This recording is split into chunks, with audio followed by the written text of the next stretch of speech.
తాకట్లో ఉన్న మీ బంగారాన్ని విడిపించి ఆ రోజు ఆన్లైన్ రేటుకి కొంటాం. Sharma gold company. నమస్కారం, వెల్కమ్ టు సుమన్ టీవీ. నేను గీతాంజలి. ప్రస్తుతం మనతో పాటు శ్రీ జగదాంబ త్రిశక్తి పీఠాధిపతులు, ప్రముఖ ఆధ్యాత్మికవేత్త బనారస్ బాబు గురూజీ ఉన్నారు. వారితో మాట్లాడదాం.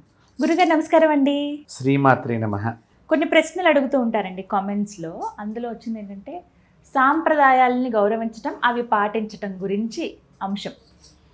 మా అత్తగారు పలానా పూజ చేశారండి, అది సాంప్రదాయంగా నాకు వచ్చింది, నేను అది చేయాలనుకుంటున్నాను. మా అత్తగారు చెప్పలేదండి అసలు మా సాంప్రదాయం ఏదో, మేము అసలు ఏం పూజ చేయాలి అంటే ఈ సాంప్రదాయాలు కానీ ఈ ఆచారాలు కానీ అసలు ఎవరు ప్రారంభించారు, ఎలా ఇవి వంశపారంపర్యంగా అలా వస్తూ ఉన్నాయి, చేయకపోతే ఏమన్నా జరుగుతుందా, అసలు వీటిని ఎలా చూడాలి? నేటి సమాజంలో ఇలాంటివి చాలామంది మీరు అన్నట్టుగా కామెంట్స్ రూపకంగా పెట్టడమే కాదు, ఫోన్స్ ద్వారా కూడా కొంతమంది అడుగుతూ ఉంటారు. ఇలాంటివి సరైనటువంటి అవగాహన లేక పాపం చాలామంది మాతృమూర్తులు ఇబ్బంది పడుతూ ఉంటారు. ఇదంటే ఇంట్లో మగవాడు సరిగ్గా పట్టించుకోక పాపం వీళ్ళకి చెయ్యాలనేటువంటి ఒక ఉత్సుకత ఉంటుంది. తర్వాత వీళ్ళు ఏదో ఒకటి చేసి మన పిల్లల్ని బాగు చేయాలనేటువంటి స్త్రీలకు ముఖ్యంగా ఈ లక్షణం ఉంటుంది. తల్లి కదమ్మా, ఆవేదన, ఆందోళన, పిల్లల్ని నేను ఎట్లాగైనా గొప్పవాడిని చేయాలి అనేటువంటి, అందుకనే ఆవిడ తల్లి అయ్యింది. కాబట్టి అలాంటి వారందరి కోసం మీరు అడిగినట్టుగా నేను భావన చేస్తున్నాను. ఇంటి ఆచారం ఏమిటి, అసలు వీళ్ళు ఎక్కడ వాళ్ళు ఏమిటి అని మనం ఆలోచన చేస్తే మా దగ్గరికి కూడా చాలామంది మీరు అడిగినట్టుగా మా దగ్గరికి వచ్చేవాళ్ళు వస్తారు, అడుగుతారు కూడా. చాలా సందేహాలు ఇందులో. ఇట్లా వచ్చినటువంటి వాళ్ళు ఒక్కొక్కసారి మేము వారిని అడుగుతాం, మీ పేరేమిటి అని. వాళ్ళు చెప్తారు. మీ అమ్మగారి పేరేంటి, మీ అమ్మమ్మ గారి పేరేంటి, ఇవన్నీ అడుగుతూ ఉంటే అంటే మాకు భగవంతుడి దగ్గర నుంచి సమాధానం లభించేదాకా వెళ్ళి మేము ప్రశ్నలు అడుగుతూ ఉంటాం.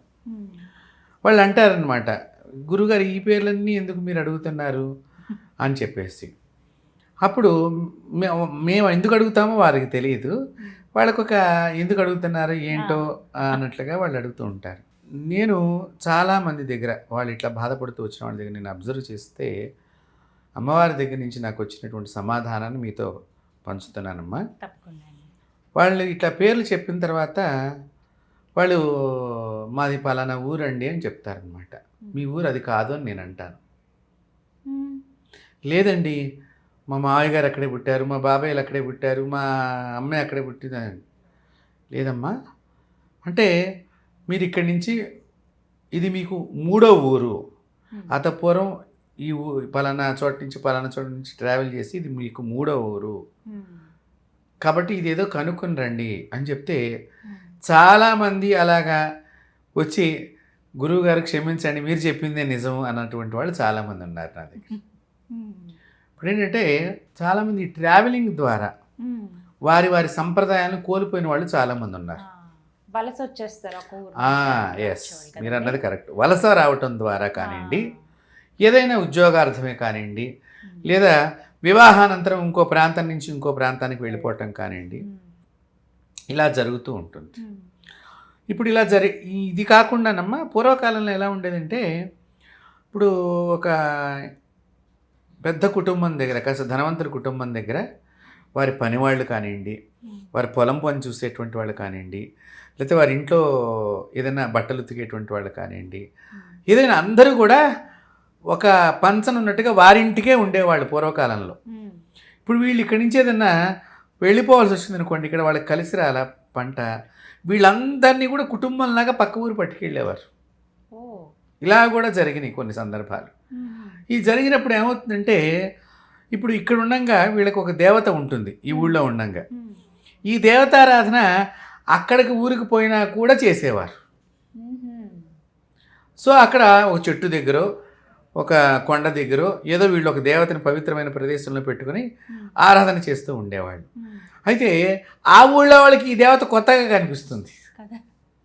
మీరు గమనించారా లేదు? ఇలాగా ఈ దేవతల యొక్క ప్రయాణం కూడా ఇలా జరిగింది ఈ మనుషుల ద్వారా, ఒక రకంగా చెప్పాలి అంటే.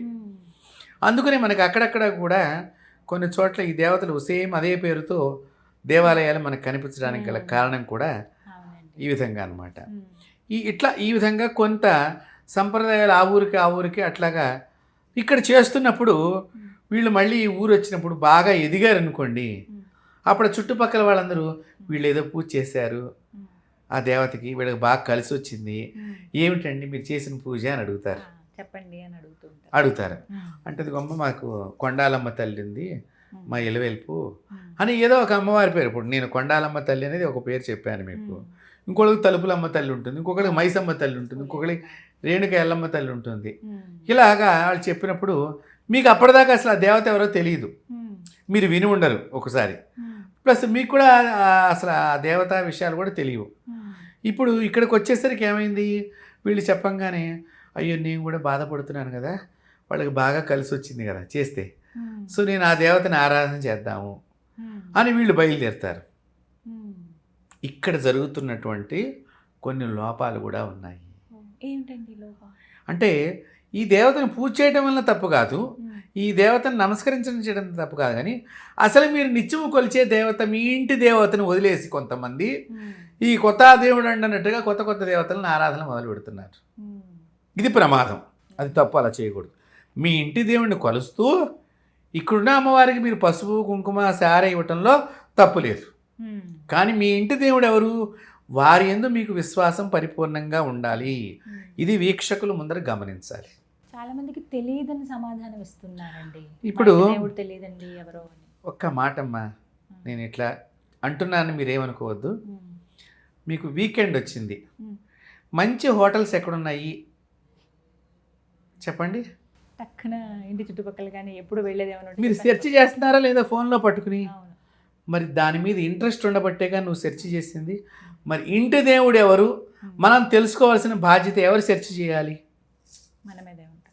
మరి మీరు సెర్చ్ దాని గురించి చేయకుండా ఈ విషయంలో అయితే సెర్చింగ్, ఎక్కడైనా మంచి చీరలు అమ్ముతారంటే సెర్చింగ్లు, బంగారం ఎక్కడ డిజైన్ మోడల్స్ బాగున్నాయి అంటే తిరగటానికి ఓపిక వస్తుంది, ఇంటి దేవుడు ఎవరో తెలుసుకోవటానికి ఓపిక లేదు మనకి.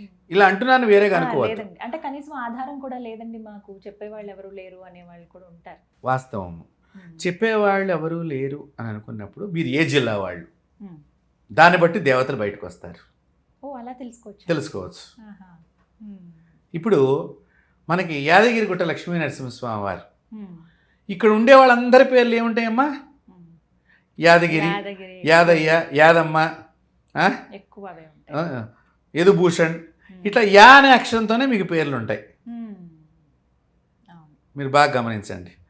ఇప్పుడు తిరుపతి వెంకన్న కంటే వాళ్ళకి యాదగిరిగుట్ట లక్ష్మీ నరసింహస్వామి పెద్దగా కనిపిస్తారు. మనం అనుకుంటాము అయ్యో తిరుపతి వెంకటేశ్వరం అంత పెద్దవాడు కదా, గొప్పగా వాళ్ళు వీళ్ళు దండం పెట్టట్లేదు ఏంటి అని అనుకుంటాం. కానీ వీళ్ళకి ఇక్కడ ఆయన ప్రథమంచ దేవుడు. ఈ క్షేత్రానికి, తెలంగాణ రాష్ట్రం మొత్తానికి కూడా యాదగిరిగుట్ట లక్ష్మీ నరసింహస్వామి నాయకుడమ్మ. అంత గొప్ప ప్రాధాన్యత కలిగినటువంటి వాడు, ప్రధానమైనటువంటి వాడు. విష్ణు శక్తిగా ఇక్కడ కూడా మీరు గమనించాల్సింది, శక్తి ఒకటే, రూపాలు వేరు, నామాలు వేరు. కాబట్టి ఇలా ఉంటుంది. మీరు సింహాచలం వెళ్ళారనుకోండి, అప్పన్న, అప్పలమ్మ, అప్పలయ్య, సింహాద్రి, ఇవే ఉంటాయి. అంటే ఏంటి, మీరు ఆ ప్రాంతం వాళ్ళు. అంటే ఇప్పుడు మీ దేవత ఎవరయ్యారు? కాబట్టి ఇట్లా ఊళ్ళ పేర్లు మూలకంగా మీరు అదే తిరుపతి వెళ్ళారనుకోండి, స్వామివారు అనంతోవై విష్ణు, అనంతనామాలు వాడు అక్కడ ఉన్నది స్వామివారు. కాబట్టి అట్లాగా ఇప్పుడు మీరు బెజవాడ వెళ్ళారనుకోండి, దుర్గమ్మ, భవానీ, ఇలాంటి పేర్లు మీరు ఎక్కువ గమనిస్తూ ఉంటారు. అదే మీరు గోదావరి జిల్లాలో అన్నవరం చుట్టుపక్కల ఊళ్ళు వెళ్తే సత్యన్న, సత్తయ్య, సత్యనారాయణ, సత్యమ్మ, సత్యవ్వ, ఇలా పేర్లు కనిపిస్తూ ఉంటాయి. కాబట్టి ఈ పేర్లను బట్టి, మీ జిల్లాలను బట్టి మనం మీ ఇంటి దేవుడు ఎవరనేది కూడా మనం అంచనా వేయవచ్చు. చూడండి, మరి ఇప్పుడు నేను అదే అంటున్నా కదా, మనం తెలుసుకోవాలని సెర్చింగ్ చేసే ఆలోచన మనకు ఉండాలి. మనం అది సెర్చ్ చేయటం లేదు, కాబట్టి మనది తప్పు. ఇప్పుడు మీరు వేములవాడ సైడ్ వెళ్ళారనుకోండి, అందరికీ రాజేశ్వరరావు, రాజేశ్వర స్వామి, రాజన్న, రాజయ్య, ఇవే కనిపిస్తూ ఉంటాయి. ఒక్కొక్క ప్రాంతాన్ని బట్టి ఆ ప్రాంతంలో వాళ్ళు ఆ దేవుడు పెద్దగా అక్కడ అధిపతిగా ఉన్నాడు కాబట్టి అప్పట్లో సహజంగా ఆ ఇంటి పేరుతో వెలుగొందేవాళ్ళు. ఇంటి దేవుడు అంటే ఇప్పుడు ఇట్లా వెంకటేశ్వర స్వామి, నరసింహస్వామి, వీరే ఉంటారా అండి? దేవతలు కూడా ఉన్నారు, అమ్మవార్లు ఉన్నారు. కొంతమంది కామేశ్వరి దేవి ఉంటుంది. ఓ ఆ, అమ్మవారి ఇలవేలుపు కామేశ్వరి దేవి ఉంటుంది. ఈ కామేశ్వరి దేవి చాలా వైశిష్ట్యంగా ఉంటుందమ్మా, విశిష్టంగా ఉంటుంది. ఆవిడని ఏం చేస్తారంటే తొట్టిలో కూర్చోబెడతారు. మీకు కొన్ని చోట్ల గమనిస్తే బ్రాహ్మణులకి చాలామంది కామేశ్వరి దేవి ప్రధానమైన దేవత. బ్రాహ్మణులు ఈ కామేశ్వరి దేవిని పూజ చేసి ఒక చక్కని మన బుట్టల్లాగా, మనకి పూర్వం మనం ఈ సిమెంటు తట్టలు అప్పట్లో మట్టి తట్టల్లాగా మనకి ఒక దాంతో ఈత బెత్తం దాని పొరలతో అల్లేవాడు. ఈ బుట్టల్లో చక్కగా చీర కానీ పట్టు వస్త్రం కానీ వేసి కొత్తది ఆ కామేశ్వరి దేవిని దానిలో కూర్చోబెట్టి ఇంటి మధ్య భాగంలో ఆమెను వేలాడి తీసేవారు. ఇంటి దేవత కింద ఆవిడ అంటే హైలో ఉండాలి. హైట్ కూడా అంటే మనం కింద నడుస్తూ ఉంటాము, ఆవిడకి ఎటువంటి అంటే చెడు తగలకుండా కింద నడిచినప్పుడు ఏది కూడా పొరపాటున కాళ్ళు తగలచ్చు, చేతులు తగలచ్చు. చిన్నపిల్లలు ఉంటే అన్నం తినేటప్పుడు మెతుకులు అక్కడక్కడ పడుతూ ఉంటాయి. పిల్లల్ని ఆడిస్తూ అన్నం పెట్టేవాళ్ళు కదమ్మా పూర్వం. ఇప్పట్లాగా ఫోన్ పడేసి నువ్వు తిను నీ తిండి అంటల్లా. అవును, అప్పట్లో చక్కగా ఒక చందమామ కథ, ఒక రాముడు కథ, ఒక కృష్ణుడు కథ, ఒక శివయ్య కథ, ఓ దుర్గమ్మ కథ చెప్తూ అన్నం పెట్టేవాళ్ళు. అతను చక్కగా అంత అన్నం తిన్నారు, భీముడిలాగా ఉన్నారు అప్పట్లో పిల్లలు. కాబట్టి ఇది మనం తెలుసుకోవాలి, మన ఇంటి ఆచారం ఏంటి. ఇట్లా కామేశ్వరి దేవి చాలామందికి ఇలవేల్పుగా ఉంది. కొంతమందికి రాజేశ్వరి దేవి ఇలవేల్పుగా ఉంది. కొంతమంది లలితాదేవి ఇలవేల్పుగా ఉన్నది, లలిత అమ్మవారు. కొంతమందికి ఈ శక్తి దేవతల్లో కాళికాదేవి ప్రాధాన్యంగా ఇలవేల్పుగా ఉంటుంది. మీరు బెంగాల్ ప్రాంతం పోయారనుకోండి, అక్కడ కాళీదేవత చాలామందికి ఇలవేల్పుగా ఉంటుంది. కాబట్టి మీరు ఒరిస్సాలో కొంత ప్రాంతం పెడితే బగళాముఖి దేవి ఇలవేల్పుగా ఉంటుంది. కాబట్టి ఇలాగా మనం చెప్పుకోవచ్చు. ఇంకా చెప్పాలి అంటే కొంతమందికి నాగదేవత ఇలవేల్పుగా ఉంటుంది. నిజం గురువు గారు, చాలా మంది నేను గమనించాను, చూసాను. తర్వాత సుబ్రహ్మణ్యేశ్వర స్వామి ఇలవేల్పుగా ఉండేవాళ్ళు ఉన్నారు. ఇవన్నీ ఎందుకు వచ్చినాయి మీరు గమనిస్తే, ఇది ఆదిశంకర భగవత్పాదుల వారు, శంకరం శంకరాచార్యం, శంకరుడే సాక్షాత్తు విశ్వనాథుడే, కాశీ విశ్వేశ్వరుడే, కైలాసనాథుడే ఆచార్యుడిగా పుట్టినటువంటి ఈ భూమి. ఆ సమయంలో పాషాండ మతాలు 72 మతాలు విజృంభిస్తున్నాయి ఈ దేశంలో. నేను నాది, నేను నాది, నువ్వు తక్కువ ఇలాంటి భావనలతో ఉన్నప్పుడు వాటి అవైదిక మతాలన్నిటినీ కూడా ఆయన రూపుమాపి పంచాయతన పూజ అనేటువంటిది ఏర్పాటు చేశారు. సో ఈ పంచాయతన పూజ ద్వారా అమ్మవారి ప్రధానంగా ఉండేటువంటిది అంబికా పంచాయతనం. సో ఇక్కడ వీళ్ళందరికీ కూడా ఇలా పెట్టుకున్న వాళ్ళందరూ కూడా అమ్మవారే వాళ్ళకి ప్రధానమైనటువంటి ఇంటి దేవత. శివుడు మధ్యలో పెట్టుకుని పూజ చేస్తారు, వాళ్ళకి శివ పంచాయతనం. వీళ్ళందరూ కూడా శివుడే వాళ్ళ ఇంటి దేవుడు. ఇక విష్ణువుని పెట్టుకునేటువంటి వాళ్ళు ఉంటారు, అక్కడ విష్ణు పంచాయతనం అయింది. సో విష్ణువే ఇక్కడ వీళ్ళందరికీ ఇలవేలుపు. ఆ విష్ణు అవతారాల్లో వేరువేరుగా ఉండవచ్చు. ఇప్పుడు నరసింహస్వామిగా, వేణుగోపాల స్వామిగా, కృష్ణుడుగా, వెంకటేశ్వర స్వామిగా, రాముడుగా ఉండవచ్చు, అది వేరే విషయం. కానీ అక్కడ విష్ణు స్వరూపం విష్ణుదేగా, కాకపోతే విష్ణుమూర్తిదేదైనా వాళ్ళకి అక్కడ ఇలవేల్పుగా ఉండవచ్చు. అలాగే సూర్యుడు ప్రధానమైనటువంటి మధ్యలో పెట్టుకుంటారు, కాబట్టి సూర్య పంచాయతనం అది. అలాగా మీకు కోణార్కు సూర్యనారాయణ దేవాలయం, మీకు అరసవిల్లి ప్రాంతంలో వెళ్ళినా కూడా మీకు సూర్యుడిని ప్రతి ఇంట్లో కూడా మనం స్వామివారి ఫోటోని చూస్తాం. అలాగే గణేష్ పంచాయతనం, గణపతి పంచాయతనం, గణపతే ప్రధానమైనటువంటి దేవుడు. అలా ఇప్పటికీ కూడా కాశీలో కూడా గణపతే ప్రధానమైన దేవుడి కింద డిండి గణపతి. మీకు డిండి గణపతిని చూడకుండా కాశీ నుంచి ఎవరు రారు, ఖచ్చితంగా దర్శనం చేసుకుంటాం. కాబట్టి ఇలాగా అనేక రకాలుగా ఈ పంచాయతన దేవత అప్పుడు స్వామివారి పెట్టంగానే అందరూ ఒక్కసారి ఆయన మూకమ్మడిగా చాలా సంతోషంతో అంగీకారం చెప్పి నీవే జగద్గురు ఈ జగత్తుకి అప్పటి నుంచి అసలు అంత పూర్వము వేదవ్యాసుల వారు జగద్గురువుగా ఉండేవారు. వేదవ్యాసుల వారి తర్వాత మళ్ళీ జగద్గురువుగా ఈ జగత్ అందరి చేత పూజింపబడ్డవారు ఎవరైనా ఉన్నారు ఈ సృష్టిలో, ఈ భూమిలో అంటే వారే శంకరాచార్యులు వారు.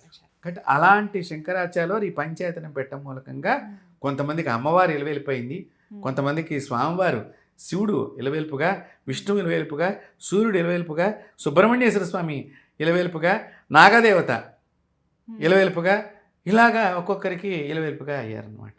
కాబట్టి మీ ఇంటి దేవుడు ఎవరు అనేటువంటి దానిలో మీరు తెలుసుకునే ప్రయత్నం చేయకపోవటం అది మీ తప్పు అవుతుంది తప్ప అదేదో మా అత్తగారు చెప్పలేదండి అని మాత్రం ఎప్పుడు చెప్పకూడదు. వారంతట వారే తెలుసుకోవాలి తెలుసుకుని ఆ ఇలవేలుపుని కనుక ఆరాధన చేస్తూ మిగతా దేవతలను ఆరాధన చేయటంలో ఎప్పుడు కూడా తప్పులేదు.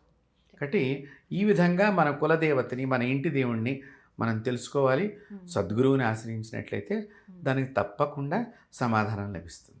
చక్కగా వివరించారు గురుగారు, ధన్యవాదాలండి. అమ్మవారు ఆశీస్సు.